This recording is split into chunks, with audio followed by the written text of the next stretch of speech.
Sir ज़्यादा समय ना लेते हुए आखिर में आप राजस्थान के जो अपने भीम सैनिक है, पीड़ित परिवार है, उनको क्या संदेश देना चाहेंगे? संदेश नहीं दूंगा उनके लिए। मैं उनके लिए ये कहूंगा कि खड़े हो जाओ। अभी जो राजस्थान में हालात है, स्पेशल को राजस्थान में जो हालात है ना, वो महिलाओं के ऊपर भी, दलितों के ऊपर भी।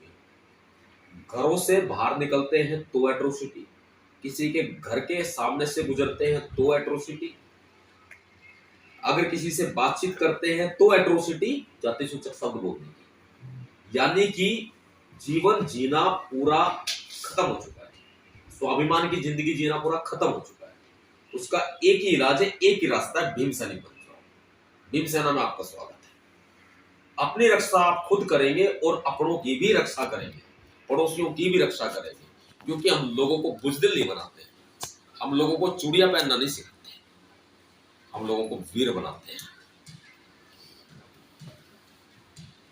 अपने लिए लड़ना है, अपनों के लिए लड़ना है। 100 दिन बकरी का जीवन जीने से अच्छा है वही कि एक दिन शेर का जीवन जी लो। कायर तो नहीं कहलाएंगे, शेर ही कहलाएंगे।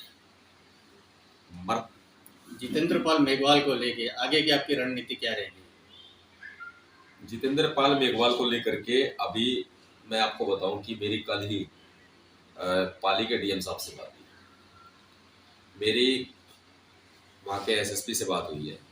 जब उन्होंने कहा, डीएम साहब ने और एसपी ने, कि हमने अपनी तरफ से जो प्रशासनिक लेवल की जो डिमांड्स थी वो हमने अपनी आपकी मान ली है, जैसे पुलिस चौकी वहाँ स्थापित करने की, उसको कर दिया है। कुछ ऐसी डिमांड्स है जो जैसे लाइसेंस की डिमांड है, ये प्रशासनिक लेवल की हथियार के लाइसेंस की है, उसके लिए प्रोसीजर किया जा रहा है। कुछ डिमांड्स ऐसी है, फॉर एग्जांपल सरकारी नौकरी स्टेट गवर्नमेंट पे जाती है बात। अब हमने वहीं पर ही रिटर्न में 22 तारीख को एक परफॉर्म एक मांग पत्र, एक डिमांड लेटर, वो हमने दे दिया था, जो हमारा राइट्स लेटर भी है वो हमने उसी समय दे दिया था। उन्होंने सीएमओ ऑफिस भेज दिया और उस पर हमारी लगातार बातचीत भी चलती रही। लेकिन कल जो बात हुई तो प्रशासन का बिल्कुल नकारात्मक रवैया सामने आया। प्रशासन कहता है कि स्टेट गवर्नमेंट बताई, हम अपनी तरफ से भेज चुके हैं। स्टेट गवर्नमेंट के पास में जो हमने पता करने की कोशिश की, वही हमारे सचिव साहब से बात हुई स्टेट गवर्नमेंट के, गहलोत साहब के, तो उनका ये कहना था कि गहलोत साहब जो सीएम है वो छत्तीसगढ़ के दौरे पर गए, वो छत्तीसगढ़ गए हुए हैं। जब हमने ये पूछा कि क्या इसमें सीएम ही बताएंगे, जवाबदेही आपकी है, उनके पीछे से हो या उनके सामने से हो, सबसे आप ही बात करते हैं, आप ही बताते हैं। तो डिपेंड्स ऑन यू कि आप मुझे ये बताइए कि इस पर आपने क्या अब तक एक्शन लिया, आपकी अगर प्रोसीडिंग्स है तो वो कहां तक पहुंची है, क्या ये डिमांड्स आप सारी पूरी करेंगे जो हम आपसे मांग के ले रहे हैं। तो उनका ये कहना था कि अभी प्रोसीडिंग चलेगी, लेकिन मैंने उनसे फिर भी क्वेश्चन किया कि कहां तक पहुंची, उन्होंने कोई संतोषजनक जवाब नहीं दिया, कोई भी संतोषजनक जवाब। उनका यही कहना है कि चल रहा है तो मतलब चल रहा है कि सरकार ये चाहती है कि जो ये आज एक क्रांति उठी ना राजस्थान के अंदर, ये क्रांति वही समाप्त हो जाए, खून ठंडा हो जाए। आपकी ओर से कितना समय दिया गया था? हमारी तरफ से 25 तारीख तक का समय दिया गया। 25 तारीख निकल चुकी है। 25 तारीख उसके बाद 25 तारीख को ही कल हमने शाम को बात की। बात करने के बाद में हमने ट्वीट के माध्यम से अपने लोगों को बताया कि रात 12 बजे तक का टाइम है, अंतिम चेतावनी है। अब 25 तारीख बीत चुकी है, 26 तारीख हमारी है। हम बोल भी चुके हैं, हमने अपने लेटर में भी बोल दिया है। अपने लेटर में हमने स्पेशल एक लाइन लिखी है, एक हमने चेतावनी रेखा निर्धारित की थी कि 25 तारीख तक अगर आप हमारी सभी मांगों को नहीं मानते हैं, हमने आपको पर्याप्त समय दिया है, अगर नहीं मानते हैं तो हम महाआंदोलन की तरफ अग्रसर होंगे। अब हमारी बात पीड़ित परिवार से लगातार चल रही है। पीड़ित परिवार टूट चुका है पूरी तरह से, परेशान है, सरकार से परेशान है, सरकार के रवैये से परेशान है, प्रशासन से परेशान है, पुलिस से परेशान है, दबंगों से परेशान है। और यहां तक कि हमारी बात जैसे प्रशासनिक लेवल पे हुई है, फिर राजस्थान में भीमसेना के सभी पदाधिकारियों से, स्टेट लेवल के सभी पदाधिकारियों से, राष्ट्रीय स्तर के पदाधिकारियों से और जिला स्तर के सभी पदाधिकारियों से, सभी जिले के पदाधिकारियों से, क्योंकि ये आंदोलन किसी एक जिले का नहीं है, ये पूरे राजस्थान का है। हमारे सभी पदाधिकारियों से हमारे वार्तालाप है। भीमसेना पूरे भारत में अगर सबसे ज्यादा मजबूत है, भीमसेना हर जगह मजबूत है, हर एक घर में हमारे भीम सैनिक है, लेकिन मैं राजस्थान पे गर्व करता हूँ। वो इसलिए करता हूँ कि राजस्थान में जो हमारे भीम सैनिक है, जो हम मेघवाल समाज के हमारे साथी है ना, वो नरम खून के लोग नहीं है। हमारे मेघवाल समाज के लोगों का खून खूब खोलता है और जमकर खोलता है। उन्हें मौका चाहिए और वो मौका, वो प्लेटफॉर्म हम दे चुके हैं। अब खुल के काम करने का वक्त है। अब ये खोलता हुआ खून जो मेघवालों का है, ये राजस्थान सरकार के लिए भारी साबित होगा और बहुत ज्यादा भारी साबित होगा, क्योंकि हम लगातार संपर्क में हैं अपनों के साथ में। बहुत जल्दी हम मुकेश जी डेट सामने ले आएंगे, आंदोलन होगा और महाआंदोलन होगा, बहुत बड़ा आंदोलन होगा। इतना बड़ा आंदोलन होगा कि जो राजस्थान सरकार, अशोक गहलोत साहब, हमारे बीजेपी है, कांग्रेस है, दोनों वसुंधरा राजे और अशोक गहलोत दोनों मिलकर के दलित समाज को फुटबॉल समझ लिया। फुटबॉल पे बारी बारी से किक मार रहे हैं।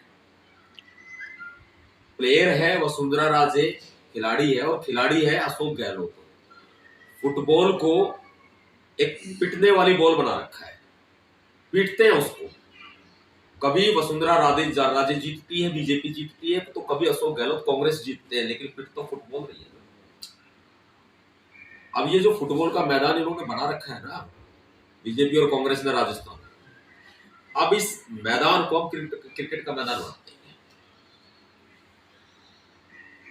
अब चाहे बीजेपी हो चाहे कांग्रेस हो, इनकी खूब धुनाई होती है।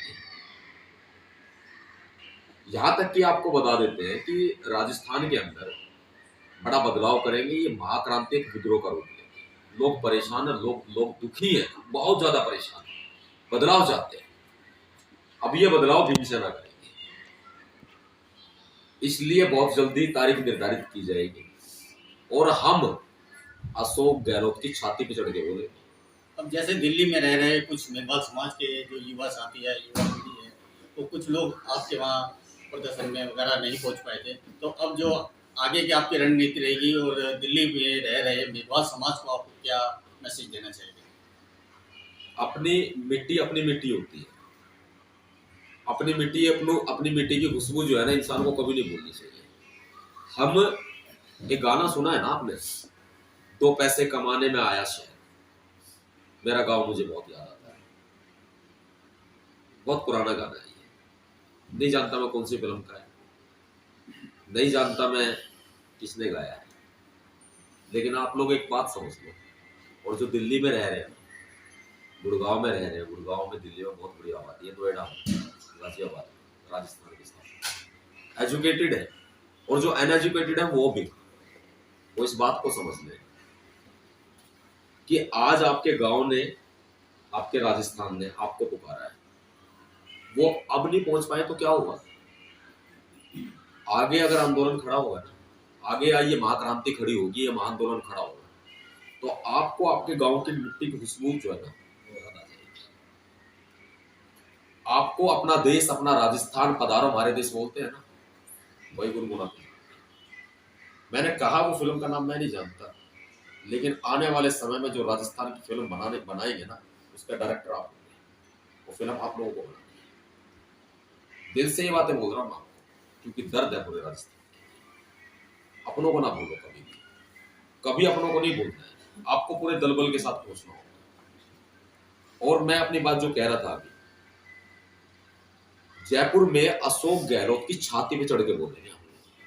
आज कह रहा हूं, आप सबके सामने कह रहा हूं, आपके चैनल पर कह रहा हूं, सोशल मीडिया पर बोल रहा हूं, बाद में तो मैं बोलूंगा, अपने लोगों के बीच में बोलूंगा, लेकिन ये 2022 ना,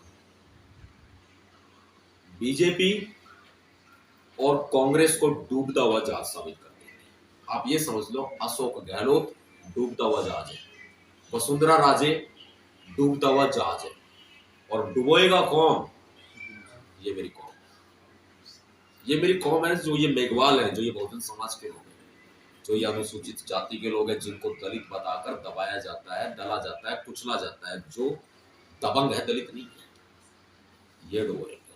अंत आ चुका है, अत्याचारों का बंद।